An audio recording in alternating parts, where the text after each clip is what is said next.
በስመ አብ ወወልድ ወመንፈስ ቅዱስ አሐዱ አምላክ አሜን። በአብ ስም አምኜ አብን ወላዲ ብዬ፣ በወልድ ስም አምኜ ወልድን ተወላዲ ብዬ፣ በመንፈስ ቅዱስ ስም አምኜ መንፈስ ቅዱስን ሰራጺ ብዬ፣ ምንም ላጠይቁ አካላት በስም በአካል በግብር ሦስት ብንል በባህሪ በሕልውና በመለኮት አንድ አምላክ ብለን አምነን የዛሬ መርሃ ግብራችንን እንጀምራለን። ቀራንዮ ሚዲያ ኑ በብርሃኑ ተመላለሱ። በዚህ መርሃ ግብራችን የቅዱሳን የሰማዕታትና የተለያዩ ኦርቶዶክሳዊ ይዘት ያላቸውን መዛግብት የምንዳስስበትና የቤተ ክርስቲያን ታሪክ የምናቀርብበት መርሃ ግብራችን ነው። እንኳን ወደ ቀራንዮ ሚዲያ መንፈሳዊ ቻናል በሰላም መጣችሁ። በመርሃ ግብራችን በየዕለቱ የሚከበሩ የቅዱሳን መታሰቢያ በዓላትን፣ የየዕለት ትምህርቶችን፣ መንፈሳዊ ዜማዎችን፣ የየዕለት ገድላት፣ ድርሳናትና ስንክሳር የምናደምጥበት መንፈሳዊ ቻናል ነው። እርሶም ትልቅ ትምህርት የሚያገኙበት ቻናል ስለሆነ ሁላችሁም ወደዚህ በመምጣት ላይክ፣ ሼር፣ ሰብስክራይብ በማድረግ የመርሃ ግብሩ ተካፋይ ይሁኑ። በዛሬ መርሃ ግብራችን የምንዳስሰው ምስጢረ ጥምቀት በሰሙነ ሕማማትን ነው። ምስጢረ ጥምቀት ከአምስቱ አዕማደ ምስጢራት አንዱ ነው። አባታችን አዳምና እናታችን ሔዋን የእግዚአብሔርን ሕግ ዘንግተው የዲያብሎስን ሕግ አድምጠው አትብሉ የተባለውን የሕግ ዛፍ ቀጥፈው በልተው የእግዚአብሔርን ልጅነት አጥተዋል። ዲያብሎስ ምን ሕግ አለው ቢሉ እግዚአብሔር አድርጉ ያለውን ዲያብሎስ አታድርጉ፣ እግዚአብሔር አታድርጉ ሲል ደግሞ ዲያብሎስ አድርጉ ይላልና ነው። አዳምና ሔዋን ዕፀ በለስ በልተው ከገነት በመሰደዳቸው ለ5500 ዘመን ዲያብሎስና ሞት ነግሶባቸው በሲኦል ኖረዋል።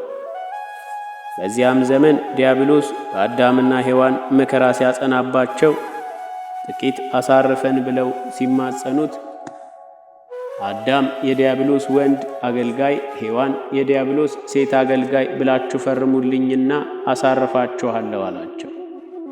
እነርሱም ፈረሙለት። ዲያብሎስም ይህን ቃላቸውን በእብነ በረድ ጽፎ አንዱን በሲኦል ሁለተኛውን ደግሞ በዮርዳኖስ አስቀምጦት ይኖር ነበር። አዳምና ሔዋን በዚህ ቃላቸውና የእግዚአብሔርን ሕግ ሽረው ዕፀ በለስን በመብላታቸው የዲያብሎስ የግብር ልጆች ሆነው ኖረዋል። ለዚህም ነው ጌታችን መድኃኒታችን ኢየሱስ ክርስቶስ በዮሐንስ ወንጌል ምዕራፍ 3 ከቁጥር 1 ላይ ሰው ከውሃና ከመንፈስ ዳግመኛ ካልተወለደ የእግዚአብሔርን መንግሥት አያይም ያለው። ርስትን ለመውረስ ልጅ መሆን ያስፈልጋልና የእግዚአብሔር ልጅ ለመሆን ደግሞ በአብ በወልድና በመንፈስ ቅዱስ አምኖ መጠመቅ የግድ ነውና። ስለዚህ ጥምቀት ዲያብሎስ አስገድዶ ያስፈረመን የባርነት ደብዳቤያችን ተቀዶ የእግዚአብሔር ልጅ ለመሆን ደግሞ የምንወለድበት ሥርዓት ነው።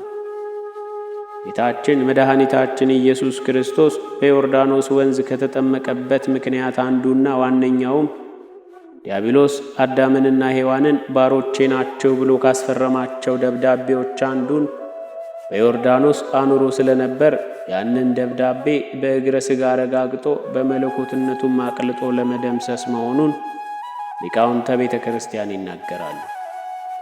ጥምቀት በብሉይ ኪዳን የነበረውን የግዝረትን ሥርዓት ምሳሌነትን ወደ አማናዊነት የቀየረው ነው። በብሉይ ኪዳን የአብርሃም ዘሮች የእግዚአብሔር ልጆች ለመባል ወንድ ልጆች በተወለዱ በ8 ቀን ይገረዙ ነበር። ምንም እንኳን በመገረዛቸው የእግዚአብሔር ልጆች ቢባሉም መንግሥቱን አልወረሱም። ጥምቀት ግን እንደ ግዝረት ዘርና ጎሳ፣ ዕድሜና ጾታ ሳይገድብ ያመነ የተጠመቀ ይድናል ተብሎ እንደተጻፈው ከክርስቲያን ቤተሰብ የተወለዱ ሕፃናት ወንዶች በ40 ሴቶች በ80 ቀን ሲጠመቁ፣ ካላመኑ ቤተሰብ የሚወለዱ ደግሞ አድገው ነገረ ክርስትናን ተምረው ይጠመቃሉ። አምነው የተጠመቁትም ሁሉ መልሰው ካልካዱና በኃጢአት ምክንያት ከእግዚአብሔር ካልተጣሉ መንግሥቱን ይወርሳሉ።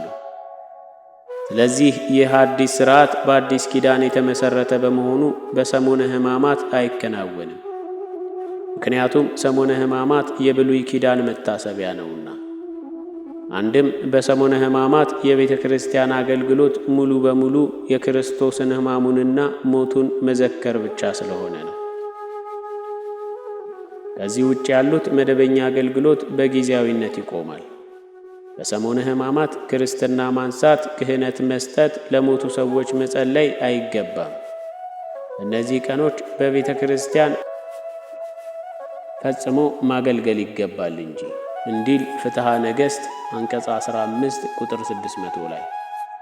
ነገር ግን ይሞታል ተብሎ ለሚፈራና የልጅነት ጥምቀት ላልተጠመቀ ሕፃን ጥምቀተ ክርስትና እንዲከናወንለት ይፈቅዳል። ፍትሐ ነገሥት አንቀጽ 15 ከቁጥር 601። ወስብሐት ለእግዚአብሔር ወለወላዲቱ ድንግል ወለመስቀሉ ክቡር አሜን። ይቆይ።